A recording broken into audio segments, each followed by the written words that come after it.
Good day, viewers. Welcome to T.R.A.C. T.R.A.C is an acronym for Telling Reality and Creating Knowledge, a publication of the Information, Communication and Protocol Unit of Admiralty University of Nigeria. And today we'll be discussing a topic that is of interest to both our students and our prospective students. It's about the current accommodation issues and the need for clarity. So today we'll be setting the record straight and answering the questions that you have been begging to get answers to. Today we came to meet the Dean of Student Affairs, Engineer Dr. Chinedu Chiejine, and he will be answering your questions. That shows that we listen and we hear you. Okay, over to you, sir. I would have preferred you to come directly and ask specific questions. In any case, let me start by saying that the accommodation issue, which has been a concern to both parents and our students, is actually part of our concern as management of the university.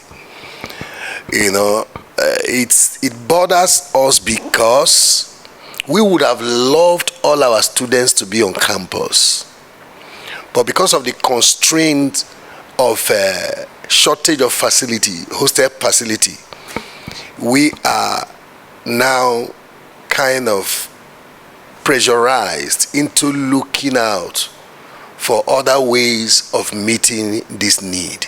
And that is by suggesting to parents to look for alternative accommodation arrangement outside the campus.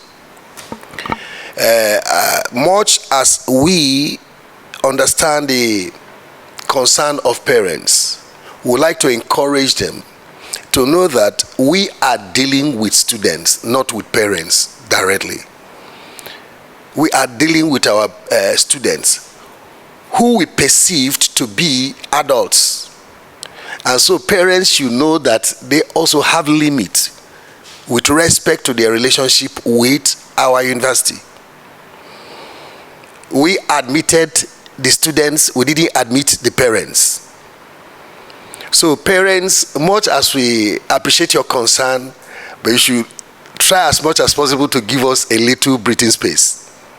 Allow us to deal with our students who we perceive are responsible and they are adults that can solve their problems. You will also help them as parents by allowing them to exercise themselves. Let them encounter problems and solve it by themselves. It's part of the training. Yeah, problem solving. You have spoon-fed them enough, right from kindergarten to secondary school. Now they are adults. That is why they are in university. But if you feel they are not mature enough to solve their problem, that is to say they are not qualified to be here. So I'm pleading with parents to give these students some allowance to express themselves. Let them encounter the problem or challenges, if you like, and solve it. You, as parents, will be happy to see them navigating through these issues, through these challenges. Thank you very much. Thank you so much, sir. But in setting the record straight, we'll have to state facts, sir. A lot of parents are asking, but this has never happened before. Why are students being asked now, especially second year and third year students, to outsource accommodation facilities outside? Can you brief the students and perhaps parents about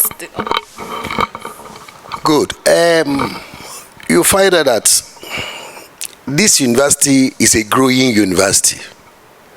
What we are seeing is the challenges that normally come with growth and development. When you are growing, you need to expand. But sometimes the rate of growth is not usually commensurate with the rate of improvement in facilities. Now, we are growing as a university in terms of population of students because we have more programs now, and our university is being subscribed now more than before. So we have limited space now For instance, the number of accommodation we have presently on campus, number of accommodation space is strictly 888 spaces. No, this is space, best spaces now. We have 148 rooms, and each of the rooms, you know, was actually designed to accommodate only 4 students. But because of pressure too, we had to increase it to accommodating 6 students. And so if you multiply that 6 times 148, you will have 888 spaces. And we can only accommodate officially 888 students. And by reason of our growth, for instance, this year we are expected to admit up to 700 fresh students, year 1 students. So if you subtract that 700 from 888, you have 188 spaces left, which can barely accommodate our final year students. And so because we consider the fresh students as, do I call it, JJC, people who don't know much about the environment, we have to support them by giving them this accommodation. The year 2 and year 3 students are considered to have been conversant with the environment. They can navigate their way in one way or the other. You see, sometimes when we talk about it, see, parents, sometimes you underrate this your words. You underrate them.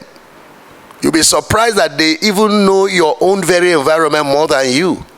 So in any case, we felt that year 2 and year 3 students, 200 and 300 level students, they should be able to solve their problem. The 100 level students, they are just new. They don't know any way around here. And of course, we want the final year students to be very closer to their supervisors and be able to do their work as fast as possible. That is why we're also giving them that preference. So these categories of people, the year 1 and the final year students, are our priority. We want to see how we can do everything within our reach to accommodate them, you know, because of their peculiar circumstances. But the year 2 and year 3 should please, we are pleading with them and their parents. We know it looks somehow, you may not like it, but that is it with life. Once you initiate any change like we are initiating now, it is bound to, you know, ignite some reactions. It will ignite some reactions, which we are seeing. We understand.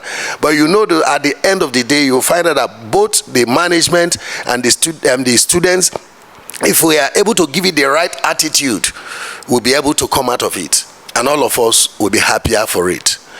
Why we are saying that? We are also encouraging the parents who, in a way, they feel they can assist in one way or the other by investing in building hostels within the campus.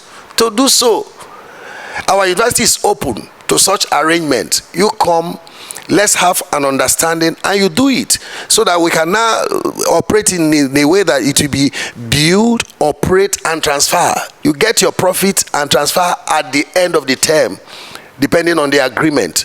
By that, you have helped in solving the problem. It's possible your children may not be here at that time, but we would have succeeded in solving the problem for the society. Just like you are not feeling too comfortable now, but you would have, by that time, you would have ended up putting some smile on the faces of the parents who wouldn't like their students and their wards to be off campus. Very explanatory. Thank you, sir. You mentioned reactions, that there has been reactions from students, from parents. How would you, from your experience as Dean of Student Affairs, what do you have to say about those reactions?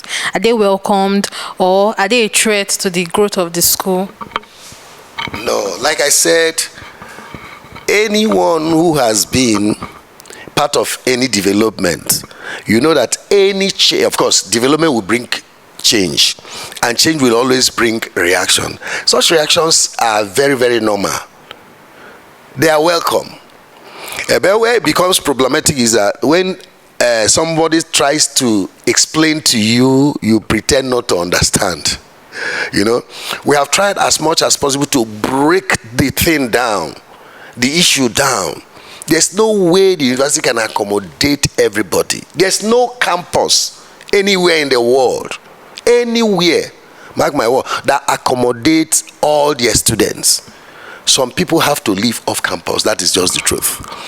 So in our own case, we try as much as possible to make it, you know, easier for the people that are more vulnerable. That is the year one student, so that they will have their own accommodation. Sometimes parents tell me, my children, my son is 17 years, this other one is 16 years, and all that. See, age is not a number. Now, that is the truth. Age is not a number. Their colleagues in other university of the same age bracket, they are living off campus. I am a parent. I have a son of 17 years in the university, Federal University. He's off campus and he's solving his problem. So give them that opportunity to navigate. You will be happier to see that they are doing this. Okay, now even when some of you that felt that that feels that that these your words were in the boarding house all through, were you there solving their individual problem? They had some small problems which they were able to solve even when you were not there, because you had no choice. You couldn't have been there with them. They solved it by themselves. Try them this time. You see them solving it. I, like I said, as the Dean of Student Affairs, would have preferred all my students to be on campus, because it gives me less problem. Mind you, while you are kind of agitated that they were off campus, I too, as their father officially, is also agitated. It's a challenge to all of us, but we'll see how we can, you know, go through it together. So that is that. The reactions are welcome, because somehow it's making us to be more conscious of certain things that we will certainly take care of. Thank you. So earlier you mentioned there are 888 bed spaces, and that preference will be given to first year students and to final year students. But I would like to bring to your notice that in certain universities where they bring up the preference for final year and first year students, we get to see things like hostel racketeering going on, when maybe a final year student wants to stay off campus, then ends up selling their bed space to maybe a second year student whose parent feels the need for them to stay on campus. What do you have to say about this? Are there measures in place to ensure that things like this do not happen on our campus? Yes, we will do our best to ensure that it doesn't happen. We are aware of that. We will do our best to ensure that it doesn't happen. The reason is that if we don't do that, if a parent comes around and sees a year 2 or year 3 student on campus being accommodated, they will find it difficult to believe that they came there unofficially. And so it, you know, exactly, and it looks as if we are not being sincere.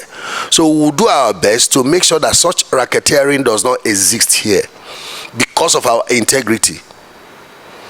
The truth is this: some of those parents will also see us as being too harsh or being wicked if we chase them out if they come in illegally. But they should take note that it must happen, because we have our name as a university of repute to protect. So there is no racketeering. We won't give room for that. If you, as a final year, you are not, or year one, you are not interested, there will always be a year one or final year student that will be there. Mind you, we still have our student representative council executives there. Being student leaders, we are supposed to accommodate them. So we are also making arrangements to see how we can squeeze them into this arrangement, because they can be off campus and be effective leaders. we are seeing how we can make an arrangement for them. So if you see such people, this one is here too. Remember that we are making room for our executives, student executives. Thank you. Thank you so much, sir. Sir, there are concerns that off-campus facilities may not be adequate to house the second year and third year students.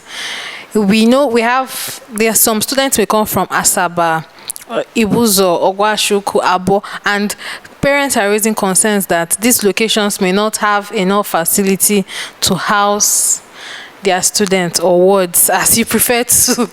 So what do you have to say about this? You see, in life, in this life, if you watch the way God created this life, there is always a solution for everything. There's no problem without solution. If you see destitutes on the road, it's not because there are no houses to accommodate them. It's not that they don't have money to get into a house to pay. So I can tell you, Ibuzo, Asaba, Ogwa, there's enough accommodation to, take our students. Mind you, sometimes necessity is what brings up innovation. The obvious challenge I will see in the first 2 weeks is transportation from these various places down to campus. But I tell you, as soon as transporters and entrepreneurs are aware that majority of our students are now off campus, you will see they will make provision for that. Why it is not existing now is because there are no students off campus. Once they discover that, you see, within the first 2 weeks of resumption, you just see them. You see shuttle buses around. You see what do you call it now? Tricycle. You see them around. You see them around. So I can assure you that is because people have not seen the need. Once they see the need, see students standing 1 or 2 days, they will provide for them. There are other campuses around here that you have shuttle buses. Some of them may prefer to follow this route and abandon their original route. That is the truth. That is business for you. So nobody should exercise that fear, because like I said, once there's a change, people will begin to adjust. Things will begin to take shape. So adaptation. I can assure you that there is enough places, houses to accommodate our students in Ibuzo, Ogwashuku, Asaba, but there are. Just be patient enough, locate the one that is suitable for you, and there you are. Thank you so much. There was a press release by the Information, Communication and Protocol Unit that parents or guardians can, reach out to the school for referrals and to get accommodation facilities for their students. And people have been asking, would this come with a form of rebates, or would there be a mechanism to avoid exploitation from the students? The truth is that anything, much as we are concerned, we will do our best unofficially to assist. But as a university, it's not one of our common mandates to give accommodation to students off campus, even on campus. So whatever we can do, we will do as individuals, not as a corporate body. I hope you understand what I'm saying. And if now, as a good citizen of Nigeria,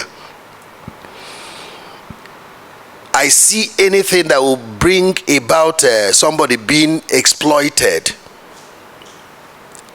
it is my duty as a responsible Nigerian to make sure I prevent it. So we'll do whatever we can to assist parents.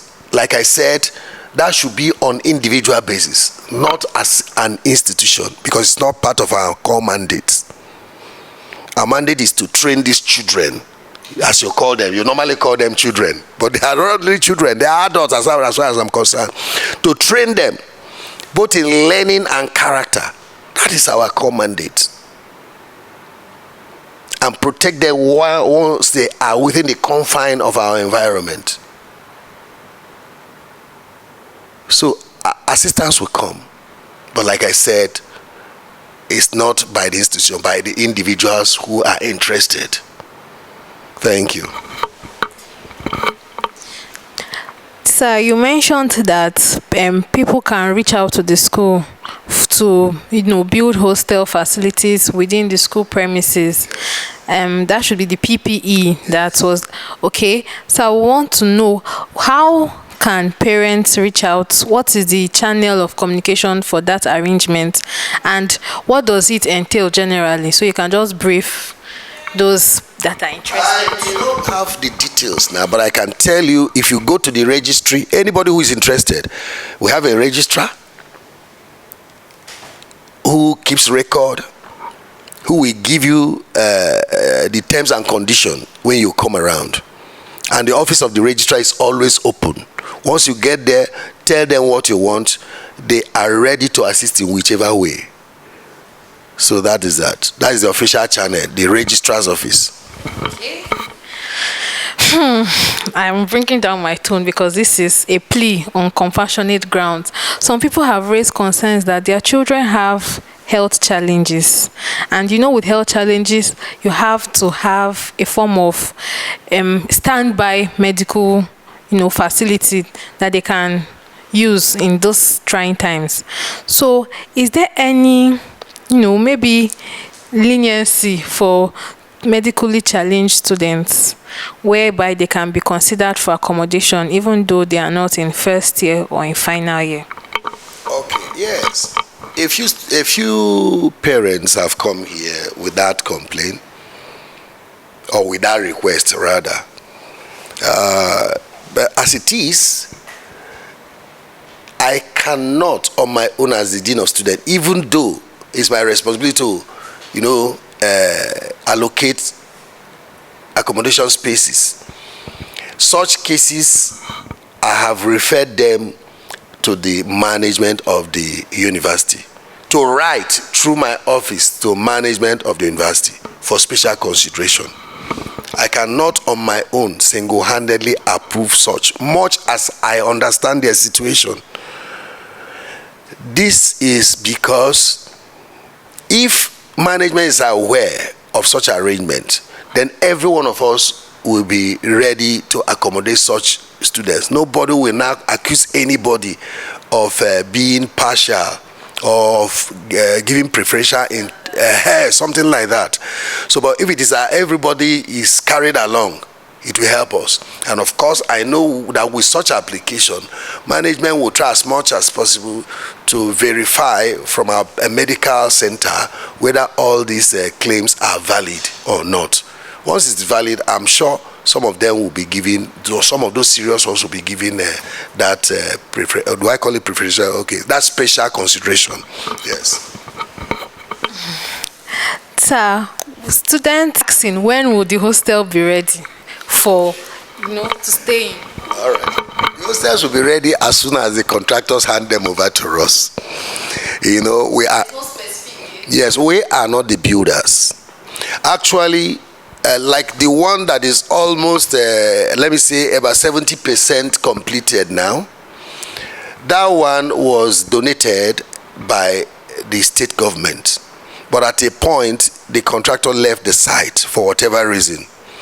But not too long ago, they came back.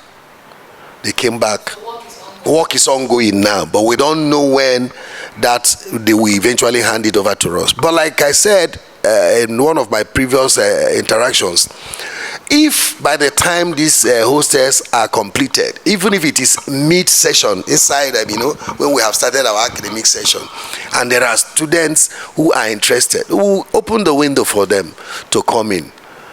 Because staff are not going to stay there. It is meant for the students. That is it. All we have to do is to be a little bit patient. Like I said, work is ongoing there. And hopefully, they will do justice to it in the nearest future.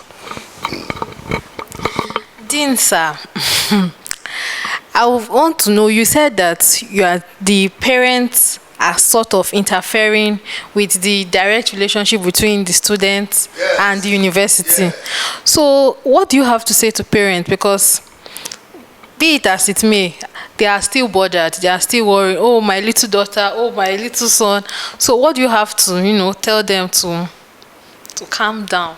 They should believe in these dear children. They call them children. They should believe in our students. 99.9% of these parents that are interfering with their student, their wards, whatever activities in the university, how many times did their own parents go to their university to apply for them, or to ask VC, or to ask dean of students? My parents didn't know my university, and I'm sure you too, your parents didn't know your university. So most of these parents, their parents they navigated, and they were able to, and that is why they are strong today. They are able to make it in life. Have confidence in these children. Have confidence. Allow them some space.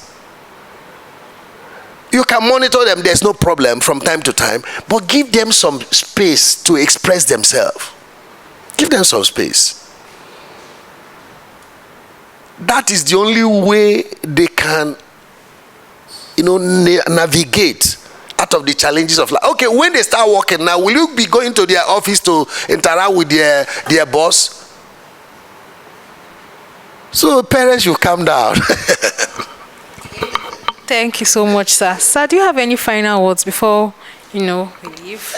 To our students, yes. To our students, I will encourage you to be strong, to be courageous. Don't panic. You can't always be on the apron of your parents. Learn to be a man or a woman.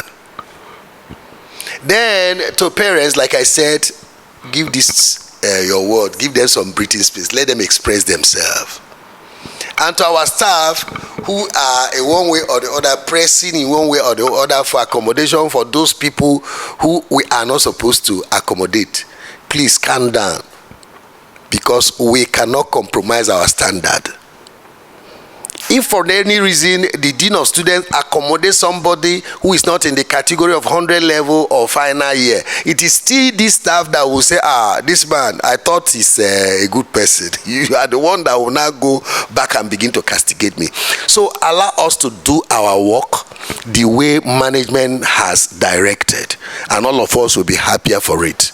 The much you can do as a staff here, please see how you can help individual parents to navigate through these challenges, because you are already used to the environment. Be part of the solution rather than being part of the problem by pressurizing us to give you legal accommodation space. Thank you. Thank you so much, sir. We have had the Dean Student Affairs, and he has discussed this issue of accommodation, and I'm very sure that to every viewer out there, your doubts have been cleared and you have gotten information from the horse's mouth. So we are happy that you tuned in today to listen, and if you have any other further questions, you can still reach out via our channels and we'll get back to you. That'll be all for today. See you next time.